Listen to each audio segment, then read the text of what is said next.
Keyboard ಮುಟ್ಟದೆ type ಮಾಡೋದು ಹೇಗೆ ಅಂತ ನಿಮ್ಗೆ ಗೊತ್ತಾ? ಮೊನ್ನೆ ನಾನು ತೋರಿಸಿದ್ದೆ ನಿಮಗೆ ವಾಯ್ಸ್ ಟೈಪಿಂಗ್ ಮಾಡಬೇಕು ಅಂಥೇಳಿ. ನಾ ಹೇಳಿದ ತಕ್ಷಣ ಅದು ಟೈಪ್ ಆಗಿತ್ತು. ಅದು ಹೇಗೆ ಅಂತ ತೋರಿಸ್ತೀನಿ, ಬನ್ನಿ ನೋಡೋಣ. ಮೊದಲಿಗೆ ವಾಟ್ಸಪ್ ಓಪನ್ ಮಾಡಿ, ನಂತರ ನಿಮಗೆ ಬೇಕಾದ ಒಂದು ಯಾವುದಾದ್ರೂ ಚಾಟ್ ಓಪನ್ ಮಾಡ್ಕೊಳ್ಳಿ. ಅದಾದಮೇಲೆ ಕಂಪೋಸ್ ಮೆಸೇಜ್ ಅಂತ ಬರುತ್ತೆ, ಅದ್ರ ಮೇಲೆ ಕ್ಲಿಕ್ ಮಾಡಿಕೊಂಡು ಡಬಲ್ ಟ್ಯಾಪ್ ಮಾಡಬೇಕು ಎಲ್ಲದರಲ್ಲೂ. ಅದಾದಮೇಲೆ ರೈಟ್ ಸ್ವೈಪ್ ಮಾಡ್ತಾ ಹೋಗಬೇಕು.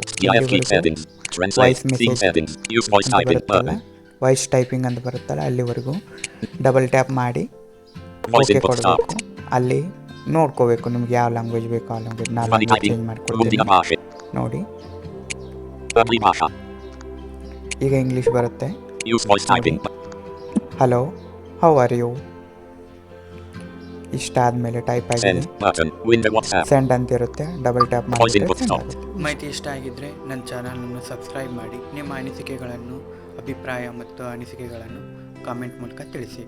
ಹೆಚ್ಚಿನ ಮಾಹಿತಿಗಾಗಿ ಡಿಸ್ಕ್ರಿಪ್ಷನ್ ನೋಡಿ. Thank you.